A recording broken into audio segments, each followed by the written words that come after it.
been asked whether you're a competitive person? How do you respond to that question? And why?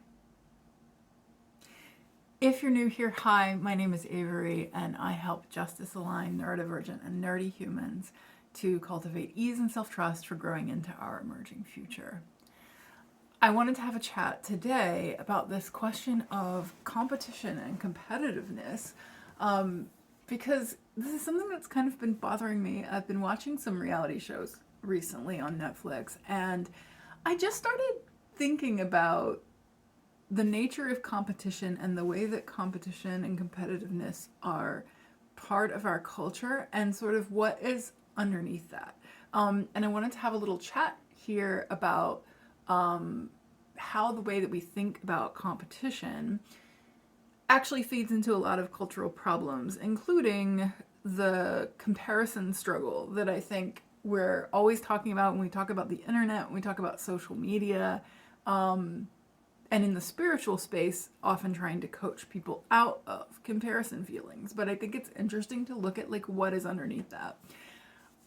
I'm going to be talking in this video from a US context, just because that is where I live, and really talking about just like mainstream kind of pop culture and US culture, although in some ways this will bleed into other cultural contexts as well. But I want to say that up front, just to give that disclaimer that that's the perspective that I'm coming from. Coming back to that question that I opened the video with, I wonder if you thought about that, if you've ever been asked, like, are you a competitive person, or if that has ever come up. I just noticed that that's a question that sometimes comes up, or that someone will volunteer, oh yeah, I'm really competitive, whether that's like when, you're getting ready to play games, or sometimes it's come up, I've noticed, like at work, people talk about, like competitive nature, and oh, I was on a team at my last job where the team would always say, oh yeah, we get really competitive with each other. And I always felt kind of uncomfortable with that. When I've been asked the question of like, are you naturally competitive? It's funny because I think my first knee-jerk response is no, not really. Like there's nothing about like competition that really like fires me up or gets me motivated necessarily. But then I think there's a little like flip in my brain where I always try to answer that question by thinking about a competition. So I'll think about like playing a game with somebody. I'll think about, being in a contest and like whether I want to win. And then I'll say, yeah, I'm kind of competitive, not because I enjoy the nature of competition and I enjoy the fact that something is competitive, but because I don't like to lose. And so I think about how it feels when I play a game and I lose, and I think, well, do I like that? Not really. Do I enjoy, not doing well in some sort of contest? Not really. But I think that's a little different from whether you're competitive. Like I think that comes from, a desire of like being recognized and the dopamine and the joy that you get when you win. And I don't know if anybody loves losing. I think some people are probably more graceful losers than others, or it doesn't bother them as much. I'm sure the fact that I have rejection sensitive dysphoria plays into this somewhat. I do like winning, but I don't like the process of competing very much personally. And I mean, if you do, no shade, of course. But I think it's interesting to think about like what's underlying, because I think what this comes back to is the idea that you get recognized and you get rewarded when you're the best at something. Competition is throughout our culture.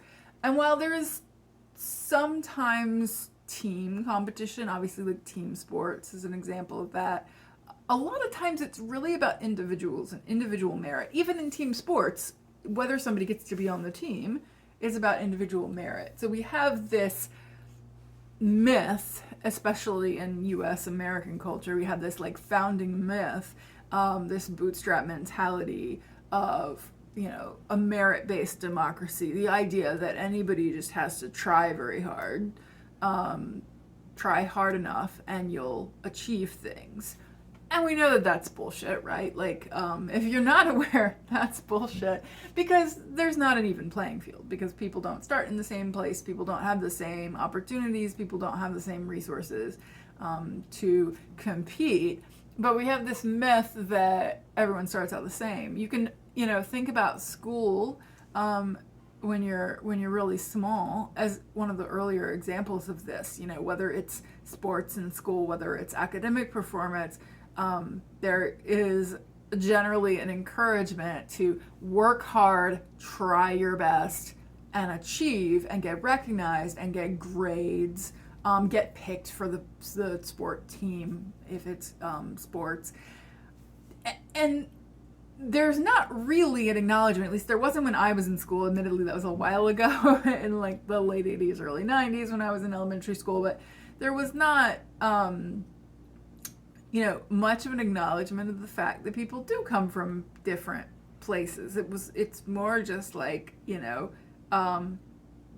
you're not doing well, why aren't you trying harder? Are you doing your homework? Are you applying yourself? Are you, et cetera, et cetera? Even though there might be some school supports, and I think that there is more now than there was when I was in school, there's still this general assumption that everyone's goal is to do their best at everything, and that trying your best, and this is what I think is interesting, that trying your best correlates to performance, right? That you're going to do better than others if you try your hardest. Well, what does your hardest mean? How are you being measured? What are the kids that you're competing against? Are the kids that you're, let's say it's math, right? Like if you have maybe dyscalculia, then you're going to be starting from a very different place than someone who doesn't. I think that's pretty obvious, but that's just my starting point for thinking about this. Is that we have this myth that if you try really hard, if you apply yourself, if you put in the hours, if you show up, then you'll succeed and you'll get rewarded as an individual generally. And we might celebrate your background, your family, the people who support you, but they're all seen as sort of underlying the individual, right? It's an individual competition, one versus one. And we see this all over the place. We see this in sports. We see this on the job market. The idea that trying to get a job is this merit-based competition, and more the job market has become this entire your personal brand becomes this whole thing, and being able to show all these things and that you're the best over other candidates as a competitive process. We have politics as another example of this. And we have contests. So, like I said, I started thinking about this watching reality TV. And I was watching a bunch of different shows in various sort of genres of reality competition. So, everything from Easy Bake Battle, which is a food show that's kind of average home cooks competing, to Glow Up, which is a makeup competition. That's actually UK based, so it's slightly different culturally, but makeup competition. Next in Fashion, fashion designers. So all these different things that are kind of skill-based competitions. But I also watch a lot of dating shows, and while dating shows are maybe a little different, some of those are also competitive, where somebody, usually a couple, sometimes an individual, gets a cash prize at the end. So it's all these different ways of competing for a cash prize. Usually where there's a single winner, sometimes there's a couple who's a winner, but it's very much like me against everyone else, or the two of us against everyone else. And the way that these shows are edited and shot and the way the narratives come through, right, it's always about the journey, the years and years that these people have scraped by, the kind of human interest story of how somebody cooked for their family for years and years and wanted to go to culinary school and couldn't afford it. And often it is interesting to see how there's these underlying social problems that come up. So you'll have, the people you're really rooting for are often it's the clothing designer who can like barely afford to, feed their kids or whatever, and you're like, yeah, I really want you to win this prize, I want you to have that. It pushes your attention away from the fact. The problem is that we could have a society where this person cannot feed their kids, right? Like, it pushes our attention away from the underlying stuff that means that folks have to scrape and try and everything. And like, we root for them because they've done so much, and we want them to do well, and we want them to be rewarded. But I think it's really notable that it's set up that way, because it sends the message of, you have to scrape and try, and life is really hard for a long time, and then maybe you'll get recognized. You have to be the very best. And it has this labor mentality of like, don't rest, don't take a break, just keep trying, just keep scrimping. And then in the shows themselves, like during the competition, the way the judges give commentary, it's often like, and the way that they do the interviews as well with the contestants, it's sort of like, oh man, like, if you just tried a little harder, if you just, you had a bad day, but depending on the show, sometimes the judges are a little kinder than others, but it's often just like, you get this sense of, if they just tried a little bit harder, right? They just tried a little bit harder. So there's this like work ethic thing, and this sense that if you work hard enough, you'll get the reward, and that if you make a mistake, even an occasional mistake, right, it's all over for you, and you go back to your sad scraping life. And the fact that it's a cash prize at the end, one, I think just in general, everything is about money in this society, but like, the idea is always kind of put forward, depending on the kind of show. If it's something like a, home cooking show, then it's just like, here, have some money. If it's something though, like these, makeup or fashion or, other kinds of shows like that, it's very much like, and the goal is to like launch your career with this cash injection. And they always talk about how this will help them to keep going and to profit more and to be entrepreneurs and all of that. So it's really playing into the kind of capitalist myth of like continuing on up, and the best shall persevere. Even with the dating shows, obviously it's a little different, but there's still this sense of like,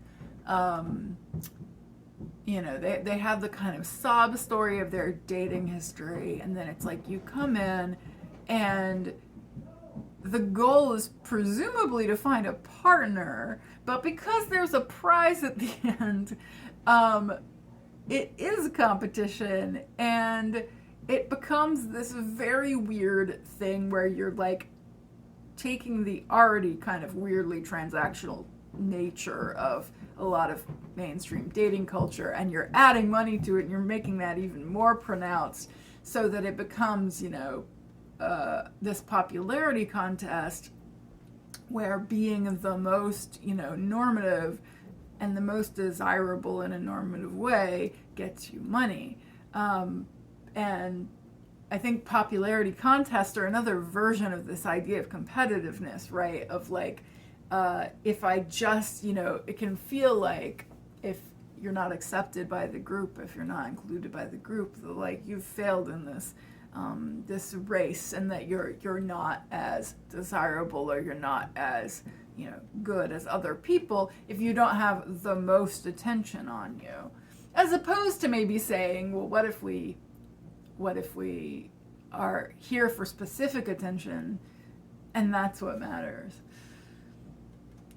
There's this sense, I think, underlying competitiveness in our culture of, do I deserve a reward, right? Do I deserve to win? And this idea that deserving means trying really hard, and then if you don't win, you didn't try hard enough.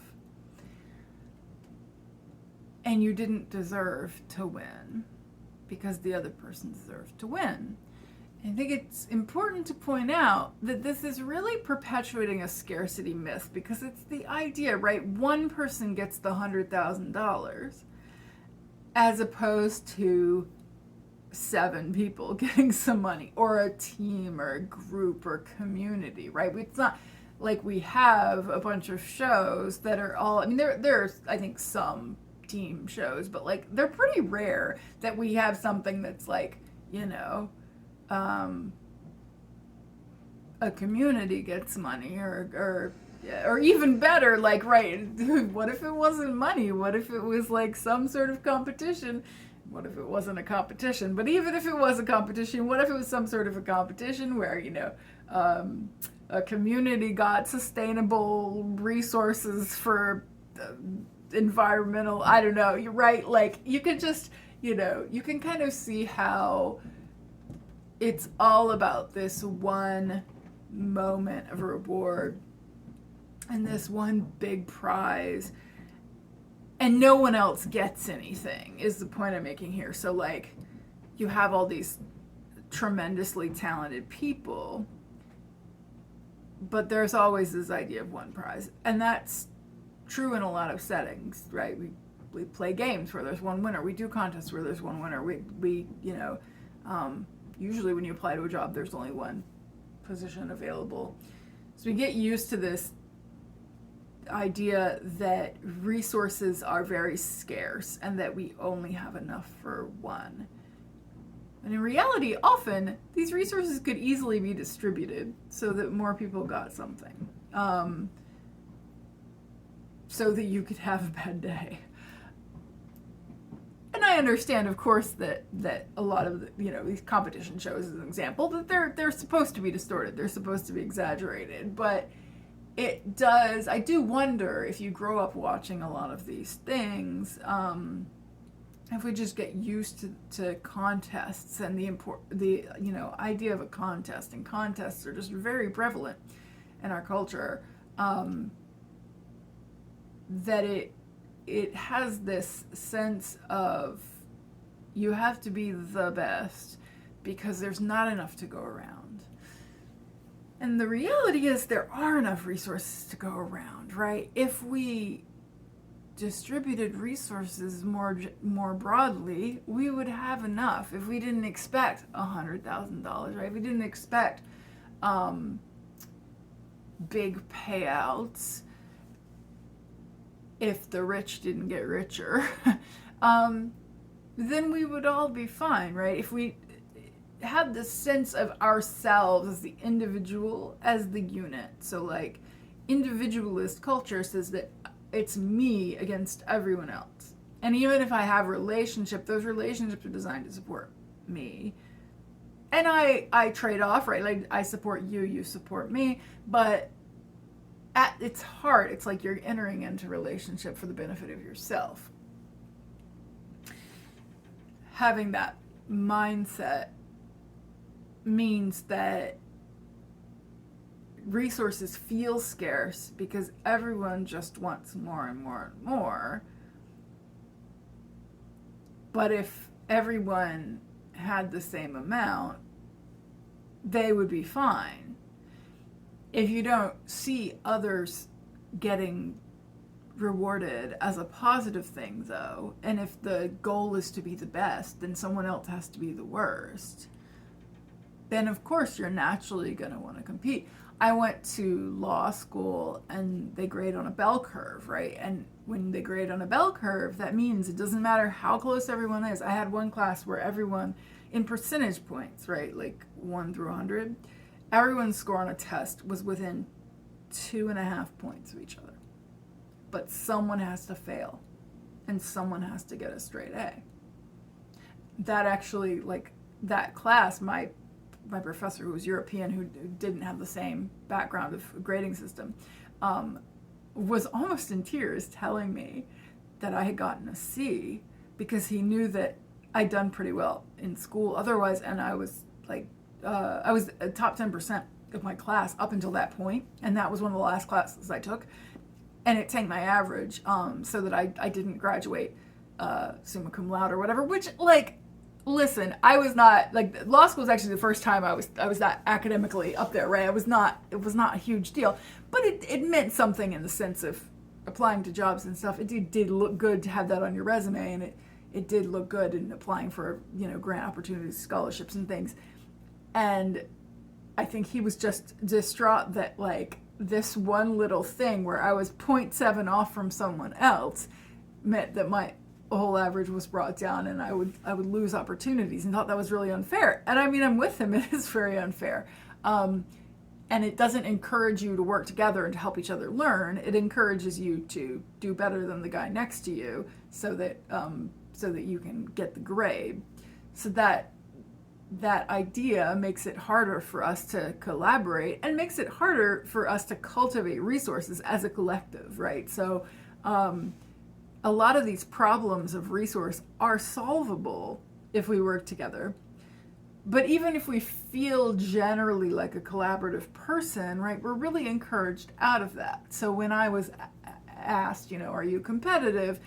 My instinct was no, but then it was like, well, I don't want to lose, right? And that's the thing, is that when you think of competition in this culture, you think somebody's got to lose, and I don't want it to be me. We make a lot of things into competitions that don't have to be.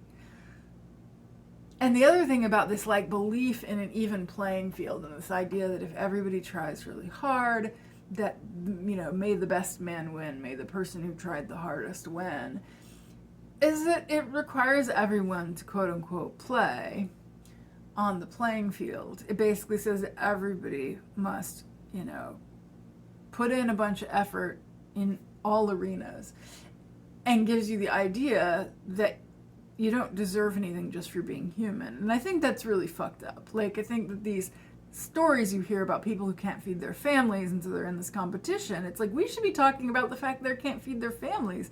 We should be talking about the fact that just by nature of living on this earth that has abundant resources, we should all be distributing those resources, rather than the folks who have the most, who often think of themselves, right, especially in this country, think of themselves as having merit and deserving it, right? You hear the kind of, well, I worked really hard and I so and so and such and such.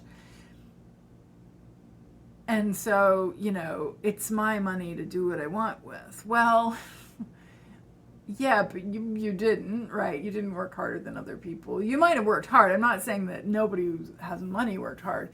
And I'm not saying that nobody who has money struggled, right? I think there certainly are examples of millionaires and even billionaires who came from a working class background.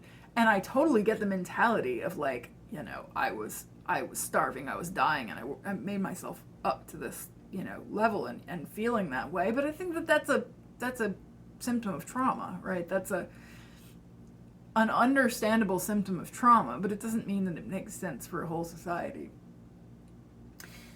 So I don't know, like, exactly where to go from here, right? I mean, like, yeah, conclusion, society not so great. I think it's just that I want to point this out because it was interesting to notice where competition comes up, and to just notice this input and the way that it impacts your psyche, and the way that it makes you think, do I deserve it? Do I not deserve it? And so I think when you're having these feelings of whatever you're working for in life and whatever you're focusing on in life, right, of I should work a little bit harder, I should try a little bit, did I really try my best, am I, and sometimes this shame or this guilt if you feel like maybe I didn't try my best, is that why do we have to be our best 100% of the time? Why do we always have to be at 100%? Why do we not just deserve to be treated like human beings regardless of what we do? I think you just do nothing for a little while and you still deserve things. So I think that's where it comes down to the personal level, is asking yourself, are you beating yourself up about things like this? Do you have self-talk, which I certainly do, that says, I don't deserve opportunities because I didn't do my best because I didn't try my hardest, because I wasn't number one in the competition, and how are cultural influences like reality TV, like sports, like politics, influencing the way you think about your own performance and your own growth. So that's it for me. I'd love to hear from you in the comments if you have thoughts about this topic. Also, if you're not already on my newsletter, what are you doing? Get on the newsletter. The link is below, and that's how you know when there's new stuff here, but also on my blog and elsewhere on the internet. And there's some exclusive content and access to things, and et cetera, that you can only find in that newsletter. And so I would love to get you on there so that I can say hi to you every once in a while. And if you have any topics that you would like for me to cover on this channel, as always, you can leave them in a comment below, and I would love to hear them.